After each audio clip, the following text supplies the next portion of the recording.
Russia India కొత్త energy deal అమెరికాకు భారీ షాక్. ప్రపంచాన్ని షేక్ చేస్తున్న ఒక పెద్ద వార్త. భారత్ రష్యా కొత్త ఎనర్జీ డీల్. ఈ ఒప్పందం అమెరికాకి నేరుగా షాక్ ఇచ్చింది. ఎందుకంటే ఇది కేవలం ఒక ఎనర్జీ డీల్ కాదు, ప్రపంచ శక్తి సమీకరణాన్ని మార్చే ఒక వ్యూహాత్మక మలుపు. రష్యా యుక్రెయిన్ యుద్ధం తర్వాత రష్యాపై అమెరికా, యూరప్ శాంక్షన్స్ విధించాయి. కానీ ఇండియా రష్యా నుండి చౌక ధరలో క్రూడ్ ఆయిల్ కొనుగోలు చేస్తూ వచ్చింది. ఇప్పుడు ఇండియా రష్యా కొత్త దీర్ఘకాలిక ఎనర్జీ డీల్ పై సంతకం చేశాయి. ఇందులో క్రూడ్ ఆయిల్ తో పాటు LNG, nuclear energy, coal supply కూడా ఉంది. చౌక ధరల్లో oil, India foreign reserves strong అవుతాయి. ఎల్ఎన్జీ ఇంపోర్ట్స్ వల్ల పవర్ సెక్టార్లో బలోపేతం. Nuclear fuel supply, India nuclear power plants కి సపోర్ట్.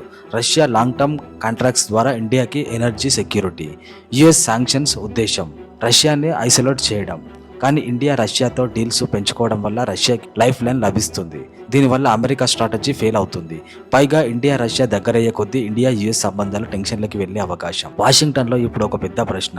ఇండియా నిజంగా మనతో ఉందా లేక రష్యా వైపు వెళ్తుందా? Russia, China already strategic partners. ఇప్పుడు ఇండియా కూడా రష్యాతో క్లోజర్ అవ్వడం యుఎస్కి double blow. Beijing, Moscow, Delhi axis ఏర్పడితే అమెరికన్ ఇన్ఫ్లుయెన్స్ ఏషియాలో తగ్గిపోతుంది. Quad India, US, Japan, Australia కూడా బ్యాలెన్స్ లాస్ అవ్వచ్చు. ఇండియా ఒక బ్యాలెన్సింగ్ యాక్ట్ చేస్తుంది. రష్యాతో ఎనర్జీ డీల్స్, కానీ యుఎస్తో defence and tech cooperation. America చివరికి ఇండియా మీద ఒత్తిడి పెంచినా భారత్ తన స్వంత స్ట్రాటజిక్ ఆటోనమీని వదులుకోదు. ఒక విషయం మాత్రం స్పష్టంగా కనిపిస్తుంది. ఈ రష్యా ఇండియా ఎనర్జీ డీల్ ప్రపంచ శక్తి సమీకరణాన్ని కదిలించే మొదటి అడుగు. Russia Bharat energy deal America dominance కి ఒక పెద్ద సవాల్. ఇది కేవలం ఆయిల్ ఒప్పందం కాదు, భవిష్యత్ ప్రపంచ శక్తుల ఆటలో ఇండియాకి కొత్త పట్టు. చైనా, పాకిస్తాన్ కొత్త మిలిటరీ అలయన్స్ ఇండియాకి కొత్త సవాల్.